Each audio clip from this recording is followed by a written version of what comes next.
अस्सलामुअलैकुम वरहमतुल्लाहि वबरकातुहू।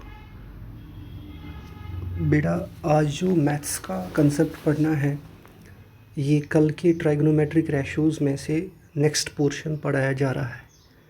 और इस पोर्शन के अंदर जो है आज हमें 30 डिग्री और 60 डिग्री के ट्राइग्नोमेट्रिक रेशोज़ देखने हैं, यानी उनका वैल्यूज़ क्या है।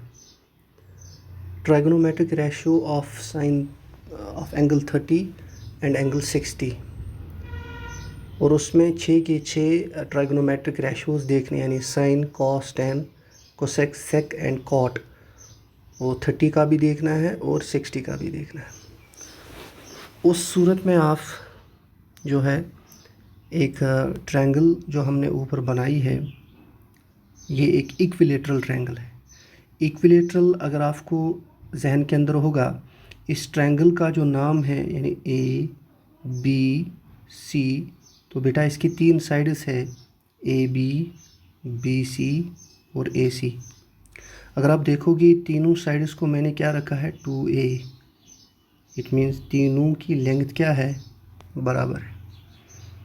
अगर तीनों की लेंथ बराबर है तो ये उसूल एक बनता है कि अगर कोई ट्रायंगल जिसकी तीनों साइड बराबर हो तो उसको हम इक्विलेटरल ट्रायंगल कहते हैं। क्या कहते हैं?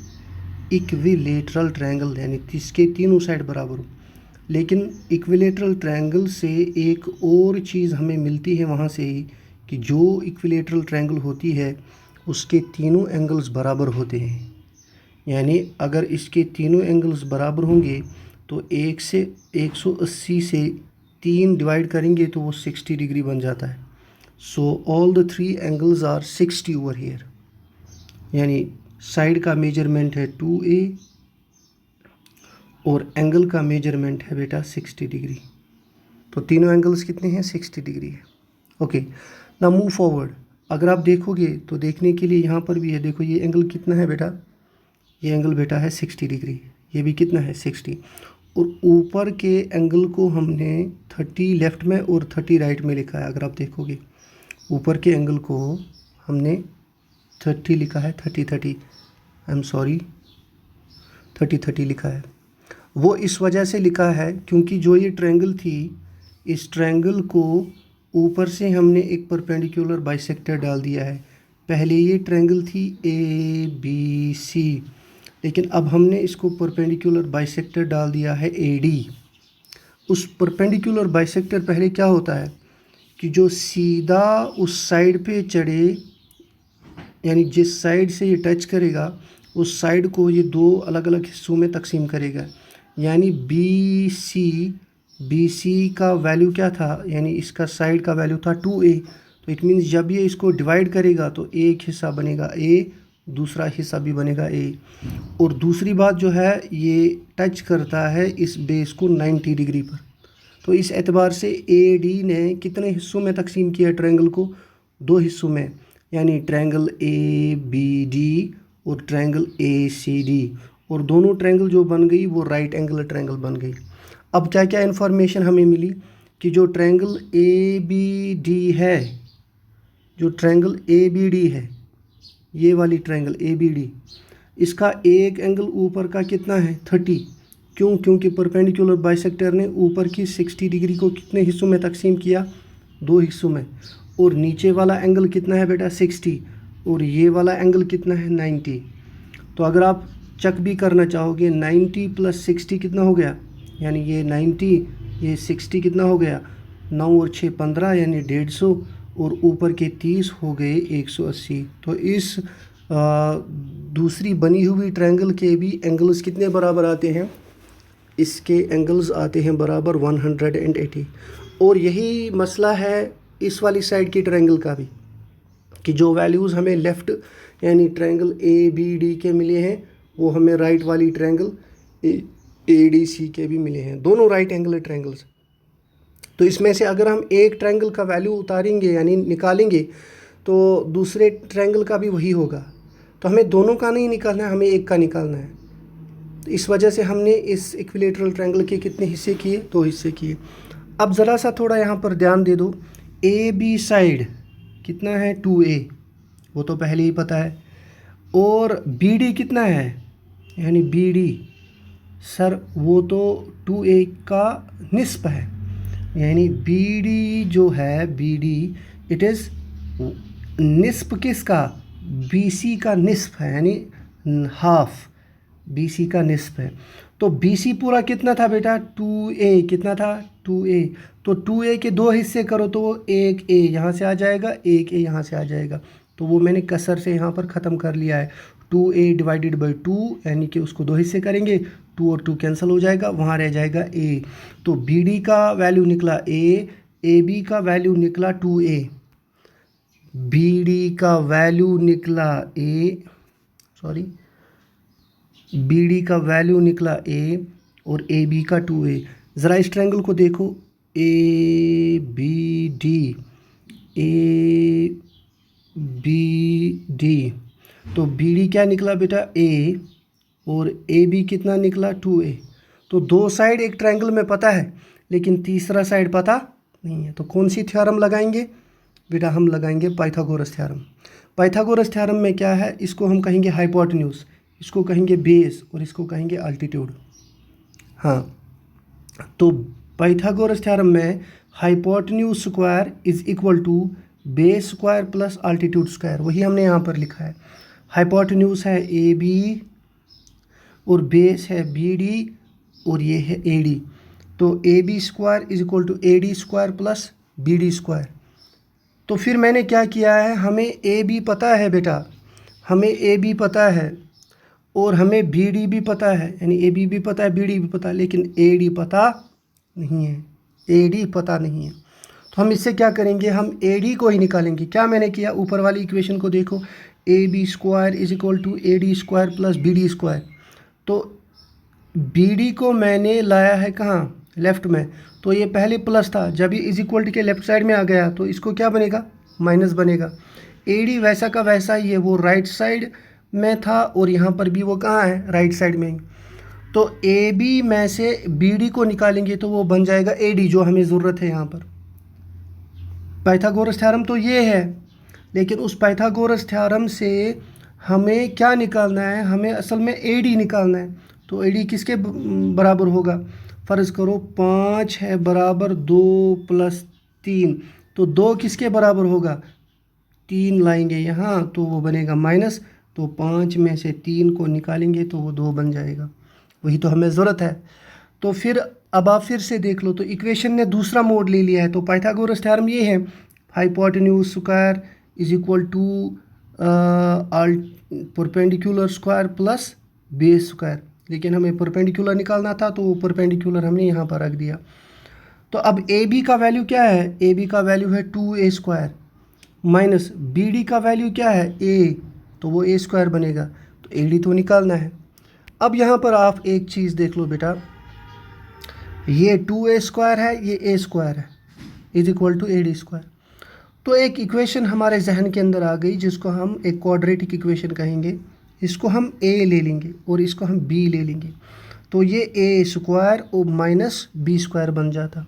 तो a square minus B square पता है किसके बराबर होता है, a minus B into A plus B, A minus B into A plus B. तो फिर क्या करना है, फिर इनको मल्टीप्लाई करना है, ये एक इक्वेशन है। फिर से बताता हूँ, A square minus B square एक क्वाड्रेटिक इक्वेशन है, ये बराबर होता है a minus B into A plus B.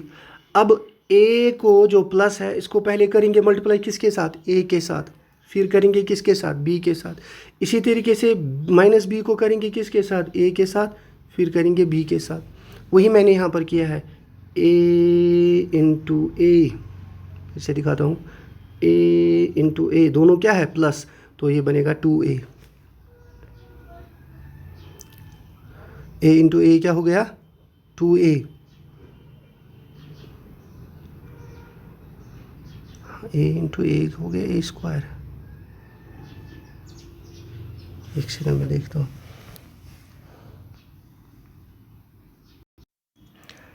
तो इक्वेशन क्या थी बेटा, a square minus B square, ये बराबर होता है a minus B into A plus B.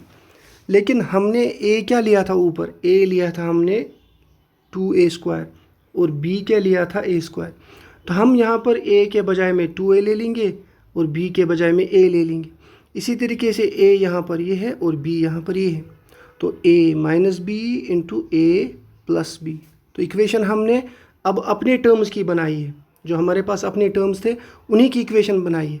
तो जनरल इक्वेशन तो ये है, लेकिन जब हम पुट करेंगे ना वैल्यू a का भी b का भी, तो हमारी इक्वेशन जो है वो नीचे ऐसे बन जाएगी, a minus B into a plus B. ठीक है, अब देख लो बेटा, 2a इंटू 2a को किसके साथ मल्टीप्लाई करेंगे, 2a के साथ। तो 2a into 2a it means 4a square, ये है 4a स्क्वायर। ठीक है, अब दूसरा 2a इंटू a, लेकिन 2a प्लस है और a भी क्या है, प्लस है, तो 2a इंटू a हो गया 2a स्क्वायर, ये है बेटा 2a स्क्वायर। ठीक है, तो अब माइनस a को किसके साथ करेंगे, 2a के साथ, तो ये तो माइनस ही रहेगा, क्योंकि minus plus is equal to minus. तो minus a into 2a is equal to 2 minus 2a square, ये है बेटा माइनस 2a स्क्वायर।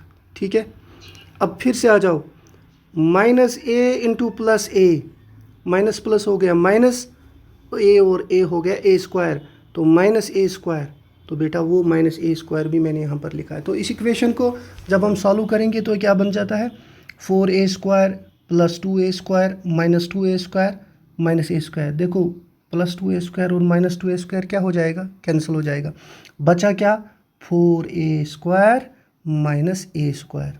तो 4a स्क्वायर में से a स्क्वायर निकालेंगे, यानी 4 रोटियों में से एक रोटी निकाली तो कितनी बच जाएगी, 3 रोटियां, 3a स्क्वायर।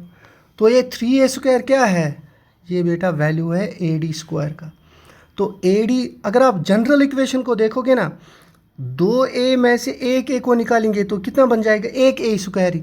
तो मैं भी कंफ्यूज हो गया था, लेकिन जब इसको इस इक्वेशन के एतबार से देखते हैं ना, तो 2a square minus a square आ जाता है बराबर किसके, 3a स्क्वायर के।